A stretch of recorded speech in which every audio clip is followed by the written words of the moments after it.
Resmi, hasil undian Liga Champions, Inter masuk grup D.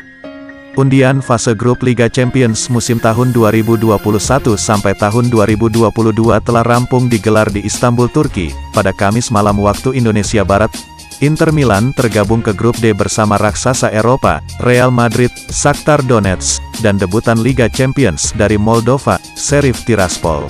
Sheriff Tiraspol untuk pertama kalinya bisa masuk ke Liga Champions. Klub asal Liga Moldova ini terbentuk dengan sejarah unik.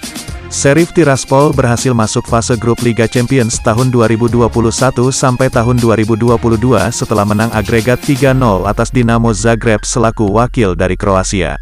Inter sempat merasakan pengalaman satu grup dengan Real Madrid dan Shakhtar di Liga Champions. Hasilnya sangat buruk. Mereka yang kala itu masih diasuh Antonio Conte berakhir di dasar klasemen grup dengan koleksi 6 poin. Berikut hasil drawing Liga Champions musim tahun 2021 sampai tahun 2022.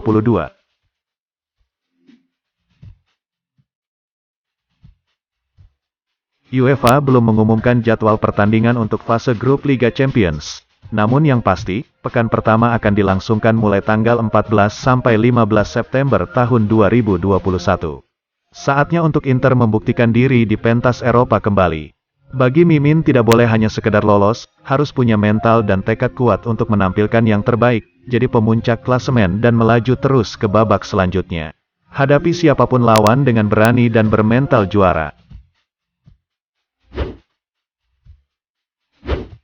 Jelang pertandingan Verona vs Inter Milan. Inter Milan akan bertandang ke markas Hellas Verona pada pekan kedua Liga Italia, Sabtu tanggal 28 Agustus dini hari waktu Indonesia Barat. Inter pastinya ingin melanjutkan start sempurna mereka. Sang juara bertahan telah melalui laga pertamanya bersama pelatih baru Simone Inzaghi dengan gemilang. Mereka menang 4-0 menjamu Genoa di pekan pembuka. Dua pemain baru Inter, Hakan Calhanoglu dan Edin Dzeko, masing-masing menyumbang 1 gol serta 1 assist. Arturo Vidal juga cetak 1 gol dan 1 assist, sedangkan Milan Skriniar 1 gol, serta Nicolo Barella 1 assist. Itu merupakan start memuaskan buat Inter, yang musim ini telah ditinggal pelatih Antonio Conte dan striker Romelu Lukaku.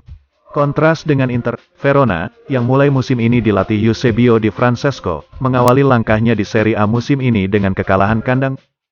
Mereka ditekuk mantan klub asuhan sang pelatih, Sassuolo, dengan skor 2-3. 2 gol Mathias Zaccagni tak cukup untuk menghindarkan Verona dari kekalahan. Selain kalah, Verona juga kehilangan Miguel Veloso yang mendapatkan 2 kartu kuning di laga tersebut. Head-to-head, statistik dan prediksi skor. Verona tanpa kemenangan dalam 21 laga terakhirnya melawan Inter di semua kompetisi, dengan statistik kalah 17 kali, imbang 4 kali. Sedangkan dalam 5 pertemuan terakhir, Verona hanya imbang sekali dan sisanya kalah. 2 pertemuan musim lalu dimenangkan Inter, saat tandang, Inter menang 1-2, kemudian saat menjadi tuan rumah, Inter berhasil menang dengan skor 1-0. Namun jika melihat sisi lain, Inter tanpa clean sheet, alias selalu kebobolan dalam 4 laga terakhirnya melawan Verona di Serie A, ketika tandang menjadi tim tamu. Inter cuma kalah 1 kali dalam 23 laga terakhirnya di Serie A. Inter selalu mencetak minimal 2 gol dalam 9 laga tandang terakhirnya melawan Verona di Serie A. Melihat head-to-head dan statistik di atas, prediksi skor Mimin adalah 2-0, atau 3-1 atau bahkan bisa 4-1 untuk kemenangan Inter. Yang penting menang, tapi lebih mantap kalau bisa cetak banyak gol. Mimin berharap Lautaro dan Korea bisa main. Atau duet Dzeko dan Korea juga bisa. Kalau mereka duet berarti kita kasih nama duet Koko, Korea Dzeko. Kalau Lautaro Korea berarti Lako. Atau duet Dzeko Lautaro jadi duet Zlau. Terserah mau apa aja, yang penting gacor. Resmi, Korea mengenakan kostum nomor 19.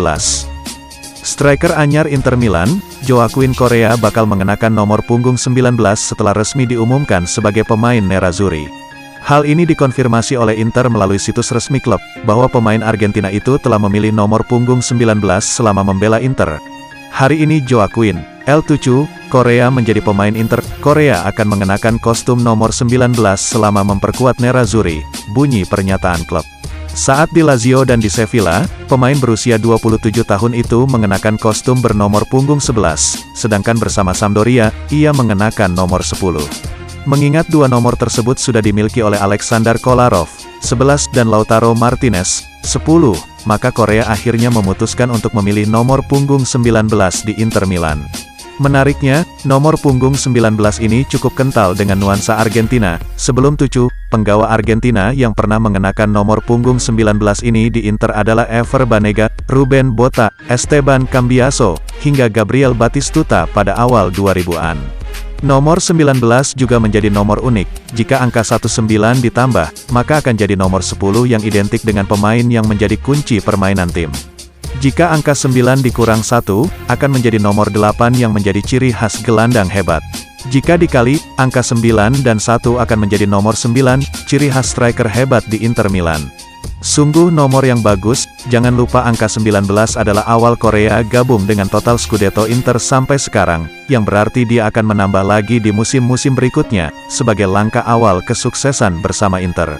Angka 19 hanya kalah pamor dari angka 5 di Inter, sang fenomenal di Inter Milan.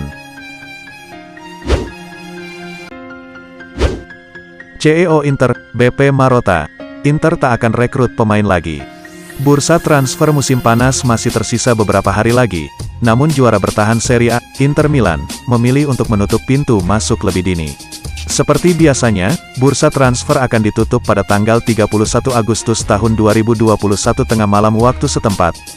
Pada momen ini, umumnya klub yang masih memiliki urusan jual beli pemain, akan mempercepat proses negosiasi. Nerazzurri sendiri kehilangan beberapa pemain pentingnya di momen ini, seperti Romelu Lukaku yang dilepas ke Chelsea seharga 115 juta euro dan Achraf Hakimi memilih bergabung dengan raksasa Prancis, PSG. Penjualan Lukaku memberikan sedikit nafas lega buat Inter Milan. Mereka sedang dilanda krisis finansial belakangan ini, dan kepergian penyerang asal Belgia tersebut bisa membuat mereka belanja banyak pemain baru. Kendati demikian, Inter tetap harus berhemat. Hasil penjualan Lukaku digunakan untuk merekrut Denzel Dumfries, Edin Dzeko, dan Joaquin Correa. Total pengeluaran mereka hanya sebesar 17,5 juta euro saja, terhitung sejak Lukaku dijual. Harusnya, Inter masih memiliki anggaran untuk merekrut beberapa pemain lagi sebelum bursa transfer ditutup. Tapi mereka, melalui Giuseppe Marotta selaku direktur klub, telah menutup pintu masuk buat sosok baru. Takkan ada transfer pemain masuk lainnya, skuad sudah terdefinisikan dan final, ujar Marotta kepada Sky Sport Italia. Tidak mudah menggantikan Lukaku dan Hakimi, tapi hal ini perlu untuk mengamankan klub dan hemat dalam kondisi keuangan. Saya yakin para penggemar akan mengerti, sambungnya. Pernyataan Marotta tersebut perlu kita tanggapi dengan bijak, anggap semuanya positif.